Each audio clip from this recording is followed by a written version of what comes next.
there are definitely people that are inherently evil. There is no two ways about it. Think about Cecilia Steyn. Yeah. I mean, that killing people might be the the epitome of absolutely. So, no, definitely. We have people that are really plain, through and through evil. Yeah. Definitely.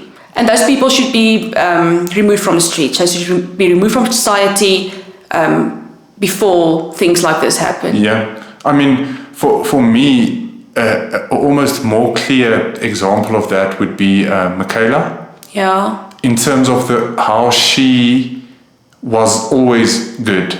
And they tried to sort of put this evil onto her.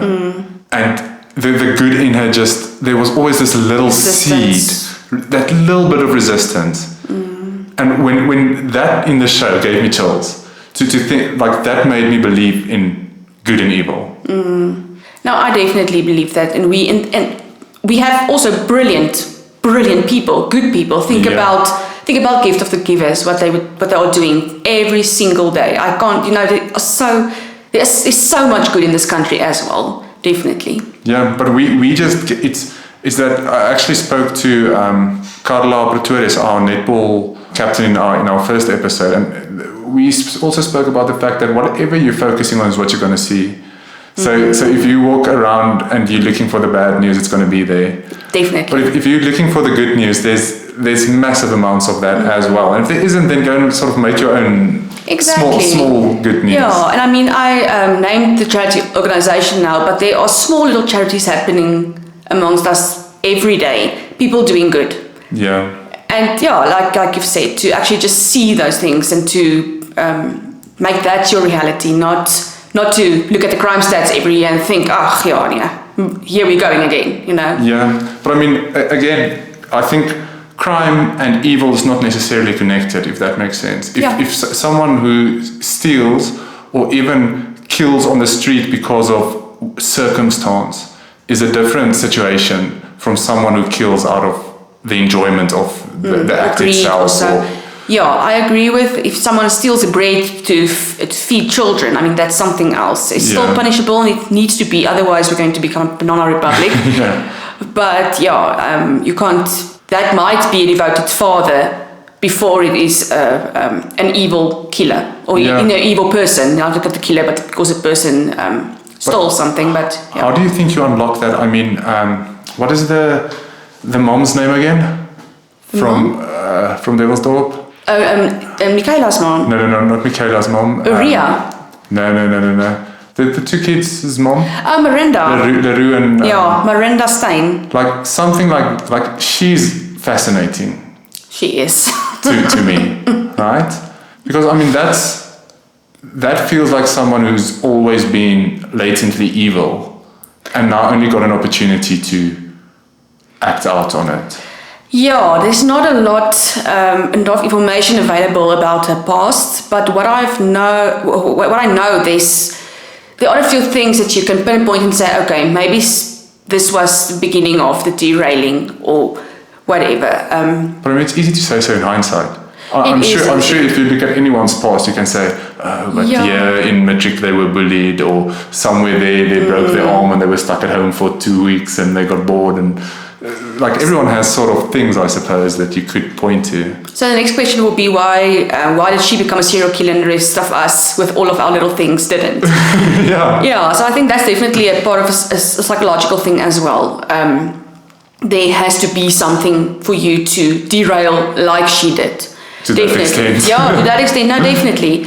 It's definitely psychological. I don't want to say I don't want to classify her because she hasn't been diagnosed. Yeah. But there's definitely personality issues there. There are definitely pathology in her head.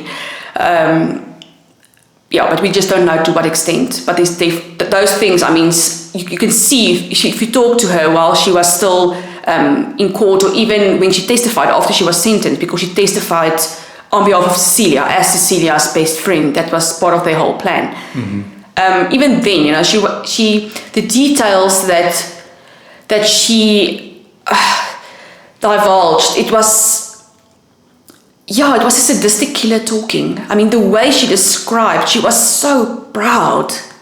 There's no way. That's insane. Yeah, and the thing is, it's one thing if you kill one person, then you can say, okay, yeah, sorry, but rage caused this or whatever. There are many sorts of defense that you can have, but in her case, she just continued. It was one after the other. Yeah. I mean, there's no way. Not that I'm definitely not saying that a killer can ever justify killing. Yeah. But even for her, there was all levels to the game still.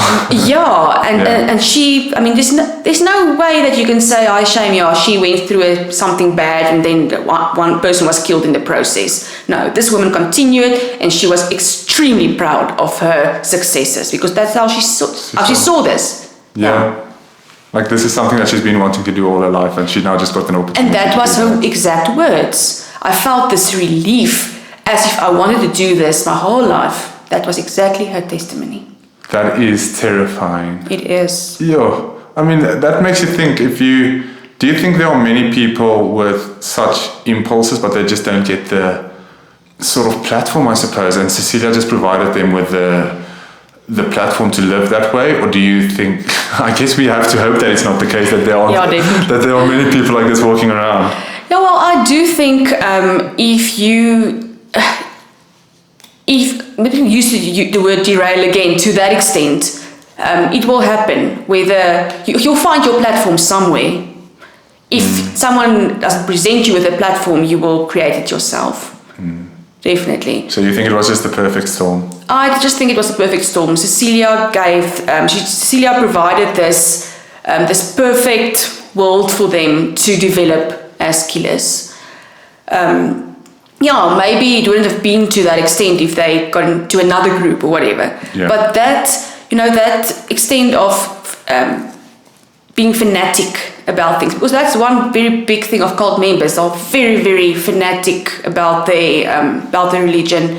Yeah. And you'll find that somewhere. If not at Cecilia's, you'll find that at another so-called church. Yeah. Or group.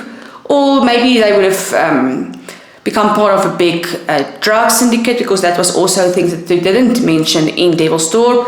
But that's a very big key thing. If you read the book, you'll see the narrative of drugs coming from the very beginning. Cecilia, there was so many drugs that went through her house, and that's part of the cops' involvement. That's also volume 2 for this story.